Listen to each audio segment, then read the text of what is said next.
Okay, what's up YouTube? I am back from the dead. I decided to make a video as kind of a follow-up to Will's video from around a month ago. And that video was about a game Will and I played in Atlantic City.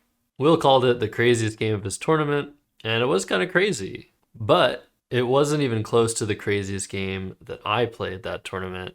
I had some of the wildest things happen. So I figured I'd show you guys 5 other insane things that happened at that tournament. I hope you enjoy. So just to note before we start, all of these games were played in the CSW 24 lexicon. The top division of this tournament featured 6 players rated over 2,000, a bunch of players rated in the 1900s, 1800s, and a few outliers. So the first crazy game I played was in round number 2 against my good friend Eric Smith. I start off with a pretty awkward rack, and I decide to play through it with Kuya. After a couple of very short cagey plays and an exchange, I decide to play HIE, which gives Erickson a nice lead with his bingo of aerated. Now already in this position, I'm in pretty terrible shape. There are a few scoring spots open, and I do not have scoring tiles, and I'm down by 67. So I like to try and block a little bit and get rid of most of my junk with Ilya for 12. He manages to score with Hoy, and then I draw into this rack. And one of the things about playing high-level Scrabble is that you're supposed to recognize when your rack contains at least one 7-letter word, and it's important to trust oneself, even though sometimes mistakes happen. And in this situation, a pretty bad mistake happened.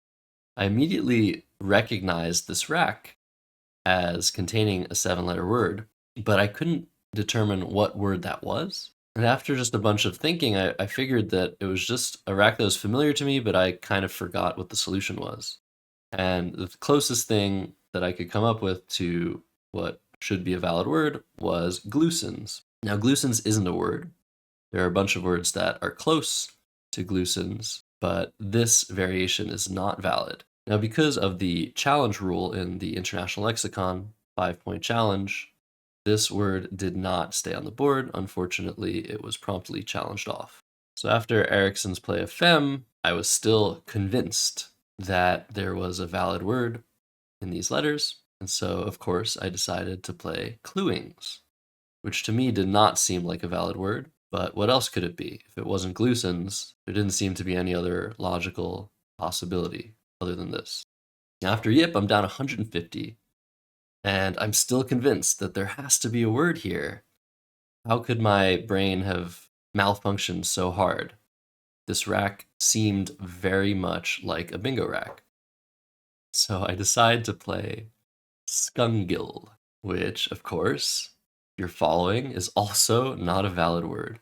There are words like it, Skungili, Skungile, not Skungil. And so here is where I lost 3 turns in a row, went down 163 points, and then was down over 200 after turn 17 when Ericsson played Aerotima. Now things didn't really turn around.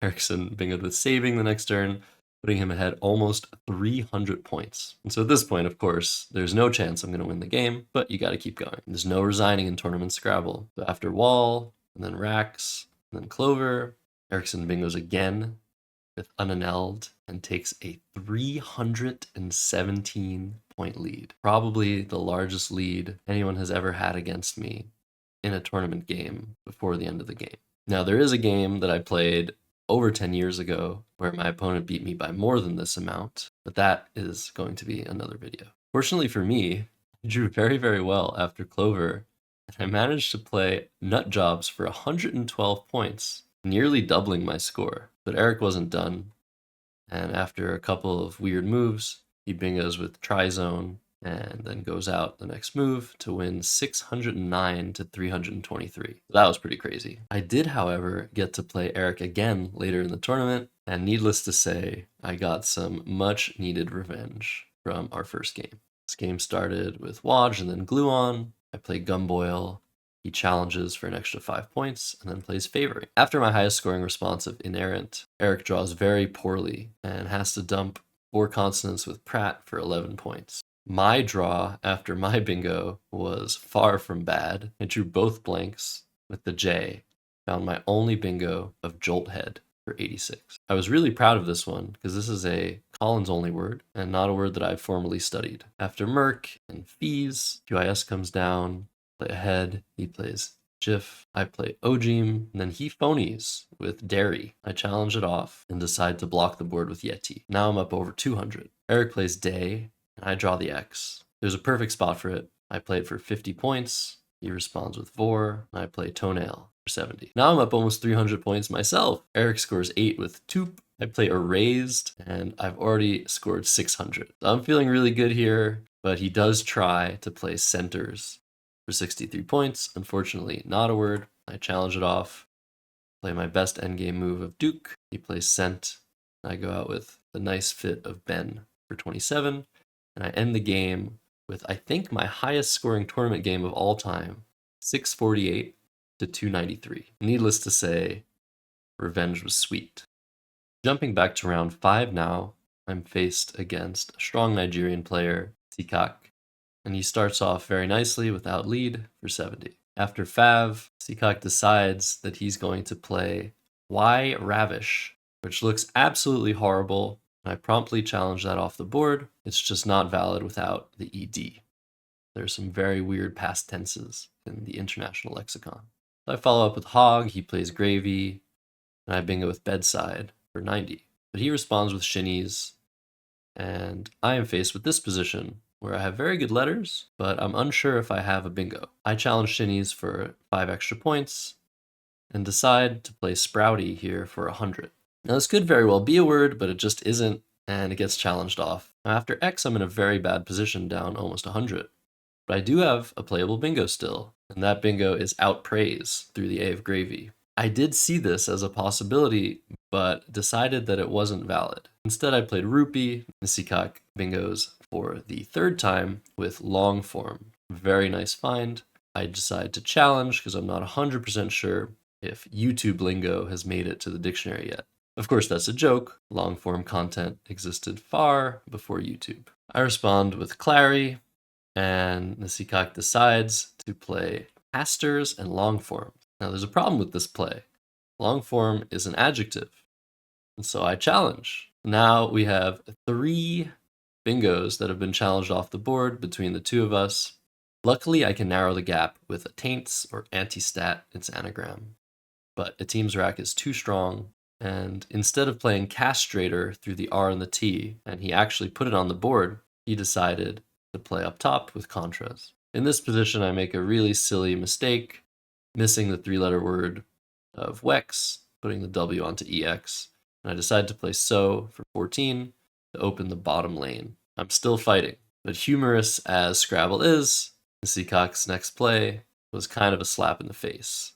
And now with 3 E's on my rack, it doesn't look like there's anything that I can do, but if you pause the video, there's an incredible play available, a word that most of you probably know. And that word is penetrate, which plays for 79 points as a disconnected 9-letter word. I told you this tournament was crazy, guys. Unfortunately, I'm still down 80 points, and it doesn't help that Sikak's next play was weak for 47. Now in this position, I'm probably lost, but I was trying to find some interesting way of trying to steal this game. And I decided that I could maybe play off my O and play Joe for 9 points and hope to draw the T so that I could play Mesquite down the D column.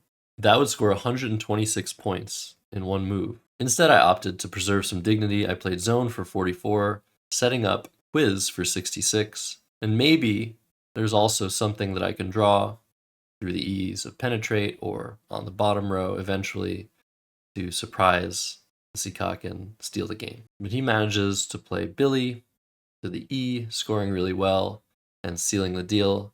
I end up challenging just in case, and I go with Quiz for 66. He plays Groupie. After Men for 25, Sikak goes out for 7, catching me with 6, ending the game 543 to 481.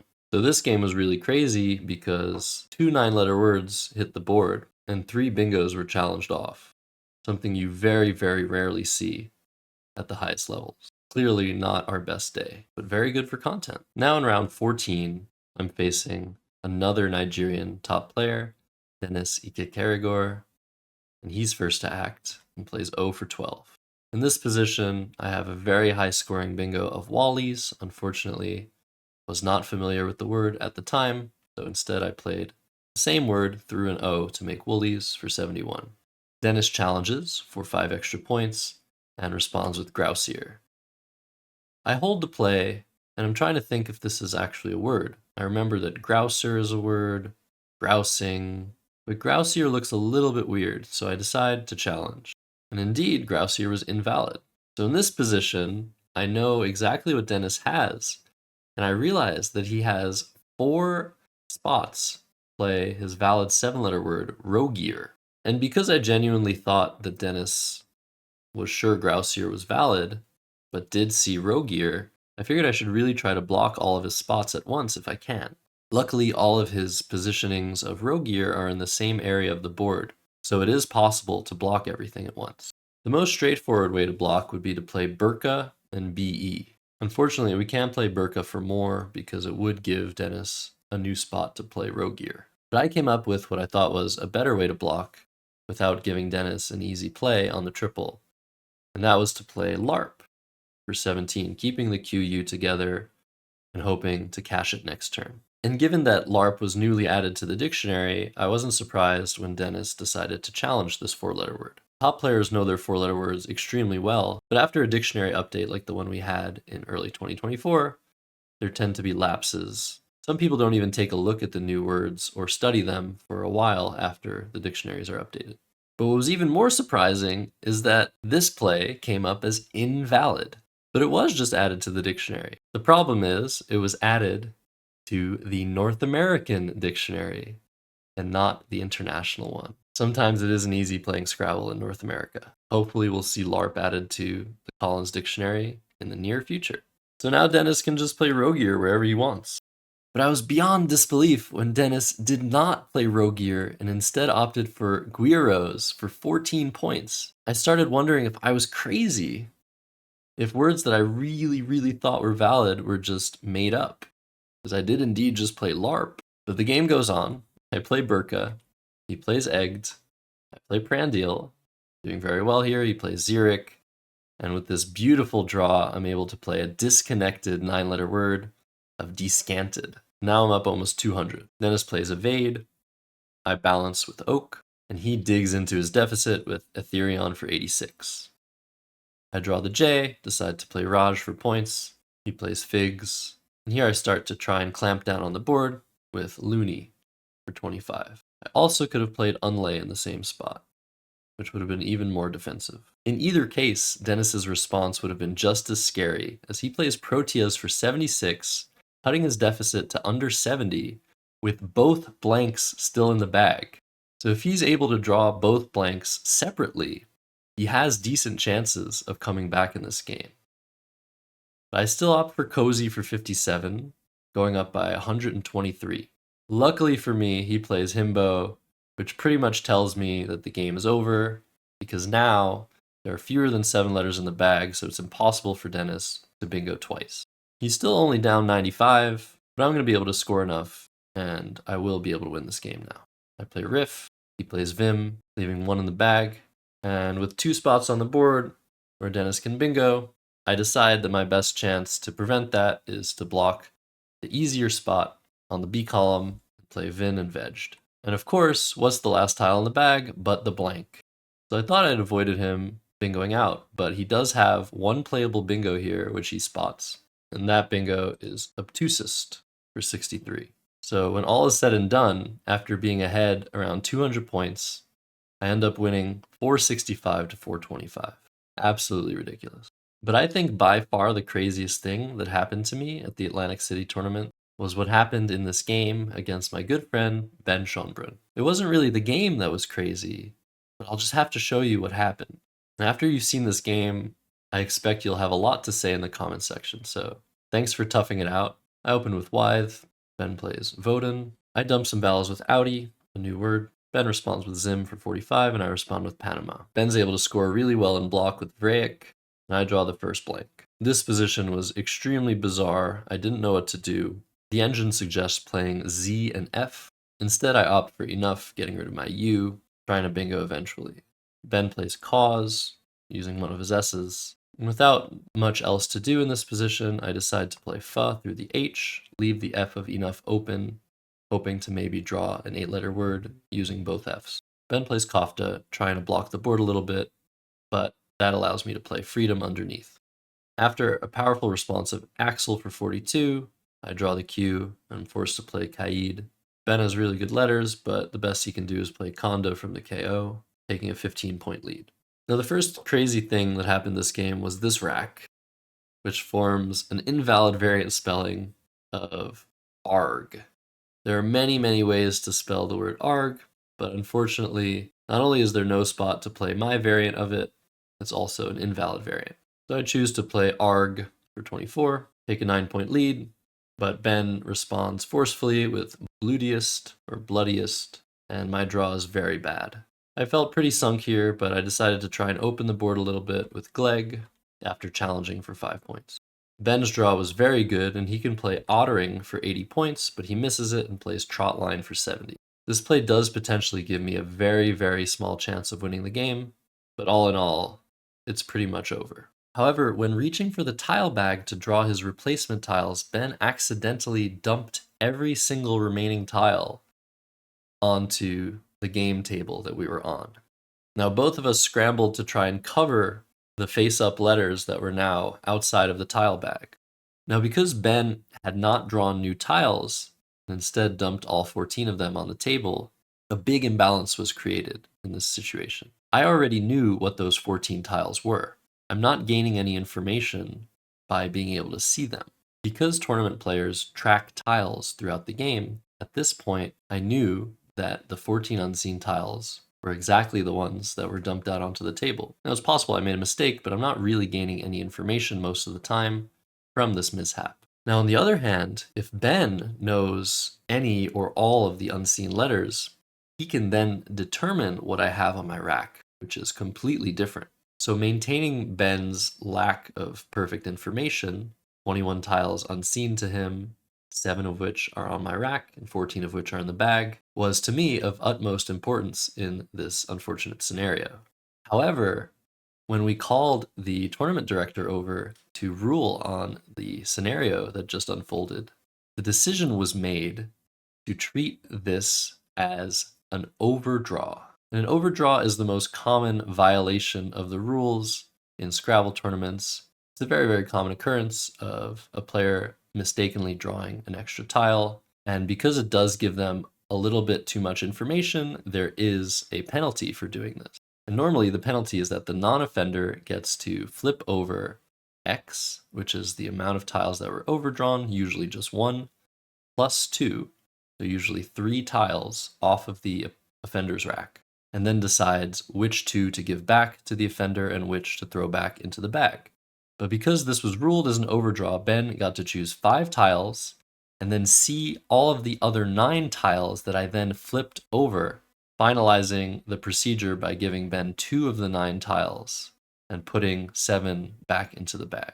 I thought this was a ludicrous decision because it gave Ben perfect information of what letters were unseen and therefore perfect information about what I now had on my rack. Now, because it's still my turn after this whole debacle, Ben isn't going to know exactly what I have unless I either pass my turn or use 7 tiles, emptying the bag. Now, even though I also ended up with perfect information, knowing exactly what 7 letters Ben had on his rack and choosing 2 of those 7 letters, I still felt like him now having the information about what I have and what's unseen gave him an undue advantage that was not overcome by the disadvantage. But I'd really like to know what you guys think about this whole mess. What I will say is going into this tournament, my one and only goal was to have fun. And if you'd asked me maybe a month or 2 ago in a different tournament, I would have been absolutely enraged by this director call. I would have asked for another director to rule on it and get a second opinion. But I thought it was just so funny. And because I knew I was losing the game anyway, I decided just to let it slide. So I think the rule was that I had 1 or 2 minutes to decide what letters to give Ben out of the 9 that I turned over and which ones to put back in the bag, which really wasn't enough time. But I was able to continue thinking on my own time as Ben then started my clock once I hadn't decided yet. So the 9 tiles I ended up overturning were EEJIINTY blank. So of course I decided I wasn't going to give Ben the blank. I also thought I probably shouldn't give him the J because there's a really nice spot to play it through the T of trot line. So normally the response would be to give him back II, because that's the worst 2-tile combination among all of the 9 tiles here. But because my main goal was to have fun in this tournament, I decided to do something that was pretty idiotic, but had a chance, maybe a very, very small chance, of taking Ben by surprise. I decided to give Ben back one of the E's and one of the I's and put Jitney blank back into the bag. And the second thing I decided to do was, because I thought it was so ridiculous that Ben now knew exactly what I had and what was left in the bag, I exchanged all 7 of my tiles. Now what this meant is that I would draw exactly what I put back into the bag, Jitney blank.